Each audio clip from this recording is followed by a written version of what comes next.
Hey guys, today we've got a special type of video. I'm sitting here with Sergeant Johnson of Orem City Police Department, also known as my mom. But she's in town for the Utah Chiefs of Police Association, where she just won Officer of the Year in the large department category. We're super excited to have her here today. We're gonna kind of talk about her career, what it's like having a delinquent like me as a son, and then hopefully go shoot some staccatos and some other guns and have a good day.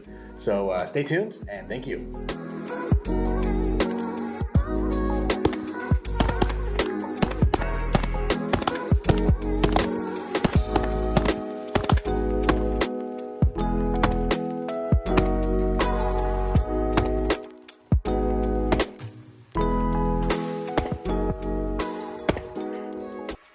Welcome to Modern Warriors. Welcome to St. George. Hopefully it's a little bit warmer than up north. It's a lot warmer. That's why I'm all sunburned.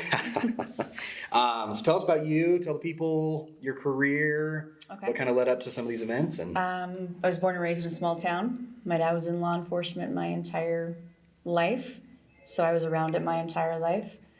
The year that he retired after 30 years of service to Millard County, I went through the police academy and got a job with Orem Police Department. So I started in 2006 with Orem and still there today. I now serve as a sergeant over a patrol crew. I just got out of investigations after 6 long years in special victims, and now I'm loving patrol again. Yeah. So talk about these task forces. You said So we have a special victims unit, which is it's a task force within Utah County. We have every agency has their own unit, but we all collaborate and work together with DCFS, with Internet Crimes Against Children. We're an affiliate with the prosecutor's office and multiple entities that make these cases a little bit easier for the victim. So being an interdepartment task force, Yeah. I know you've spent some time down here in St. George. Yeah. I don't know, is there any hot spots here in the state of Utah for anything crazy? Anywhere. I think perversion's anywhere. Yeah. The internet is obviously a vast place, and they'll find that material anywhere. So we go all over the state doing what we call just like child ops, or go and do chat ops. And so I guess kind of talk about your career at the early stages. I know you were a dispatcher for a little while. Yep. And then you went to patrol, all that stuff. So kind of walk us through your progression. Yep. I went and was in dispatch so I could have you and your brother, and then be home and have a little bit more stability with that. And then as soon as you guys were a little bit old enough, then I put myself through the police academy and started on patrol. Yeah. And I did patrol for a really long time. I loved it. I knew going into SVU would probably break my heart. So I left that towards the end of my career. And it did, as promised, break my heart a lot. A lot of tough cases, a lot of terrible things, a lot of investigations that involved horrendous crimes against children and adults and women and elderly. Our most vulnerable population is what we dealt with a lot. And then my current chief came, and I knew that I was probably destined to come back to be a supervisor on the road. And now I have 8 guys working for me and work a patrol crew. There you go. You mentioned guys. Do you find it hard being a badass woman who has to take charge of some of these other officers? Get some licks sometimes? When I first started, it was a lot worse. There was a lot of people that didn't respect women, didn't want women in law enforcement. There's some guys that would get up and walk out of the room when I walked in. They didn't want to be on the same crew with me. They didn't want to be anywhere around around women. So it was difficult at very first. But yeah. And I hope the times have kind of changed, and especially you earning the respect. I was the only female in Orem for about 7 years. After the first, when I was there was 2. And then she retired, and then it was just me. Yeah. And then now I think we have 10. Wow. Yeah, I've got 2 on my current crew. And are those 10 spread throughout investigations, patrol? We've got 1 on SWAT. I have 1 investigations. We have 1 that's a corporal. I'm the only female sergeant. We have a K-9 officer, and the others are spread amongst the patrol crews. Yeah, that's awesome. Yeah. And it's good to see, I guess, for them, obviously a Yeah. woman taking charge, and Yeah. I imagine that that's kind of spearheaded Yeah, getting a lot more law enforcement, or women into law enforcement. I think so. I hope so. I've tried my whole career to be more of an example. Yeah. I mean, I've made my screw ups and I've done my stuff, but I want them to know that we have a place there. Yeah. Yeah, we're not as strong as a lot of men, but I think a lot of us are probably smarter Yeah. than some of them too. But yeah, I've had some people on my crews that just didn't like to work for a woman. But for the most part, I've been treated great. Yeah. Orm's been really great That's good. with how they treat me. Yeah. Yeah, that's a good time. I know some officers jump around and go to department, but it's kind of cool that you've Yeah. been able to see Orem grow, Yeah, kind of ups and downs. And you started around when-ish? 2006. Yeah, so 2006 to 2023. I mean, it's probably been a pretty big jump for It has. the state of Utah. So Yeah. I imagine Orem's had its Yeah. fair share. I mean, in Utah County, I think there's only maybe 4 or 5 female sergeants that are on the road. Yeah, Which there's dozens and dozens of Orem is 100 and something sworn. I'm the only female supervisor, and now there is 10 of us, but before it was 1 to Yeah. 100. So it's come a long way. yeah, that's cool. Yeah. What was the department size when you started? Do you remember? I think it was 84 sworn. Okay, So it hasn't grown significantly. Yeah, Everyone, I think, definitely needs more, yeah. but retention's hard, and people don't want to get into this career like they used to when I started. You mentioned obviously your father, my grandpa. In your early days as a child, I mean, he was a deputy in Millard County, so Yes. obviously very Very podunk, rural. very rural. There's Yeah. a better word for it. Do you have any funny stories? Anything? I mean, that you've gotten in trouble with him? That is, I mean, He had very creative ways to punish me. In my household, my mom was the one that we were all scared of, which I'm sure that's not in your case. But my mom, we were scared of. But one time when I was in high school, I took one of my teacher's cars without permission, and my dad saw me, pulled me over, had to return the car, and then later that weekend, as punishment, because in Delta you drag main, so you just go up and down the same street over and over. And so he made me pick up garbage on a Friday night with him behind me with his lights. Yeah. so that everybody driving So would, everybody would could see. see it. Yeah, I was crying and bawling and telling him I hated him, and he didn't care and thought it was hilarious. Yeah, Another time he took me over to the detention because male officers typically have someone that transports with them if they take a female or they give their mileage to Yeah. protect themselves from any accusations or any problems. So he took me, which was routine, it was no big deal. And I don't even know if I've told you this. Went over, they walked out, he went to the bathroom, walked out, 2 deputies or 2 correction officers came in and said, stand up. And I'm like, oh no, you want her. And they're like, both of you stand up. I'm like, no, you want her. So he threatened to put me in detention. So I behaved for a while. yeah, Yeah, it was a little more difficult, and people always Yeah. expected you to act a certain way, or yeah. because I mean you dealt with that growing up with law enforcement as parents. Yeah. Yeah, if I got pulled over, it was definitely, I was more scared of them calling you than Yes. I said, take me to jail. Which they They never always did. would Yeah. call me, They would call you and I would, and yeah. I'd get you. Yeah. It's kind of interesting to see, I mean, the shift from like grandpa's type of Yeah. law enforcement and a very respected position in the community, especially rural. Right. And him not really ever having to deal with any crap. Whereas now, Yeah. the age now of auditing and a lot of that stuff, Yeah. I mean, you guys are faced with a very, diverse array of threats. Yes. Well, my dad, he refers to himself, he was a peace officer, not Yeah. a police Yeah. officer, right? Officer Smiley? Friendly. Friendly. Yeah. So he would say there was a lot of things that happened that were better, and there are also things a lot that were worse. Because back then a family would be fighting, and there'd be a domestic violence, and he would just separate them for the night, and really not a lot of action was taken Yeah. because they were keeping the peace more than anything. He was probably more proactive, and we're more reactive. Yeah. I think now, because we're so busy. Mm-hmm. I think back then it was more a respected position without social media, without the internet, without all those things, to see and amplify the bad things that are going on in some Yeah. other state Yeah.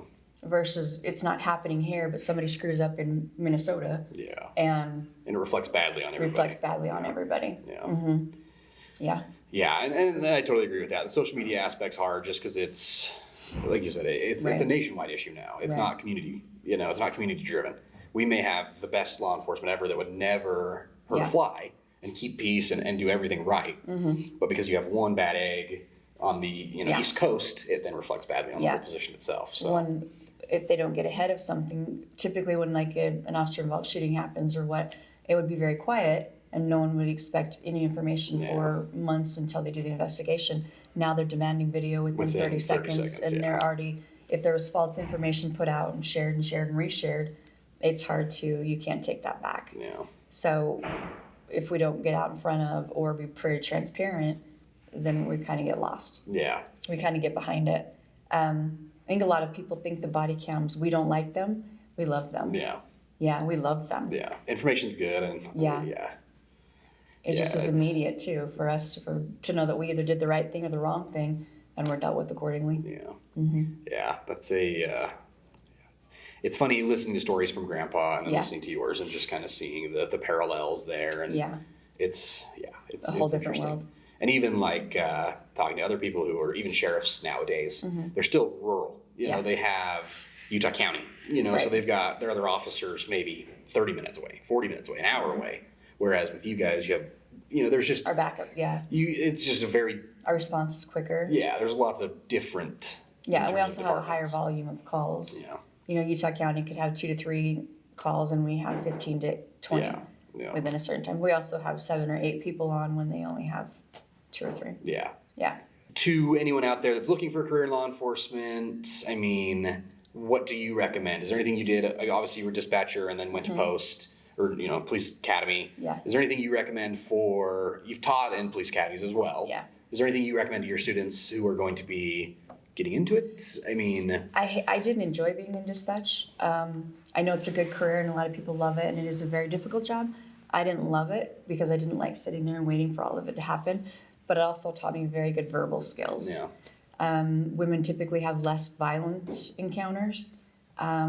We do. We are a little bit, we can talk ourselves, and talk people down a little bit easier and a little bit more relatable. As far as advice, it's when you become into law enforcement, the friends that you had prior to that are maybe doing things that aren't appropriate or things that you can't be around, it's tough to cut ties with a lot of those people. But if you want to do law enforcement ever, you need to start that early. Yeah. So there's no appearance of you doing anything, and it's because perception is reality for a lot of people. Yeah. Yeah. It's still the best job in the world. Yeah. Like, I love it. Yeah. I'm really enjoying being back on patrol. Yeah. That's good. Yeah. And I think, and patrol's a little bit more fun, I guess, rather than just investigations. the worst of the worst of the worst of the worst. Yeah. Yeah. You still get to drive fast and go to all the in-progress stuff and don't come in and clean it up. Yeah. As soon as investigations arrive now, I'm like... See ya. See ya. Yeah. Yeah. So it was a flip. It was quite a switch to turn from investigator to first responder again. Do you miss the office? Do you like the car? Do you... I don't like the marked car. That was hard to get used to again. It's not because I drive like I'm crazy. It's just a little more little more anonymous at home kind of thing. Because now we park 2 cars in our driveway. Yeah. So everyone knows us, the cop house. Yeah. I miss what I felt like was probably the most important work, and that was helping with children. Yeah. I missed that. I missed that work. Yeah. Putting people in prison for the rest of their natural lives for perpetrating on children. Yeah. I do miss that. But I don't miss the emotional stuff that comes with it. Yeah, for sure. And it's a lot. I mean, obviously me and Cole are both grown up now, but it's probably hard to still see that. I think you learned pretty easily or pretty quickly. You could tell by my face when I came home. Yeah. If it had been a bad day or if it's something terrible had happened, I think you could probably see or sense as I immediately put on running shoes and go out in the garage. Yeah. And don't talk to anybody and just need a moment. Yeah. I think you guys heard about a lot as kids that was probably tough for you to process. Yeah. But I think you probably could see when I'd come home broken. Yeah. Yeah. Yeah, it's a lot, especially, I mean, again, with the day and age we are in now, it's hard. It's a thankless job. Yeah. And and that's kind of here at Modern Warriors. I mean, we try to give back as much as we can. We try to, donate. We try to do a lot of law enforcement stuff. That's awesome. That's kind of another point of this video is to actually kind of talk about, we're going to be rolling out our law enforcement discount. It's going to be 5% on pretty much everything in the store. There is some exclusions of that.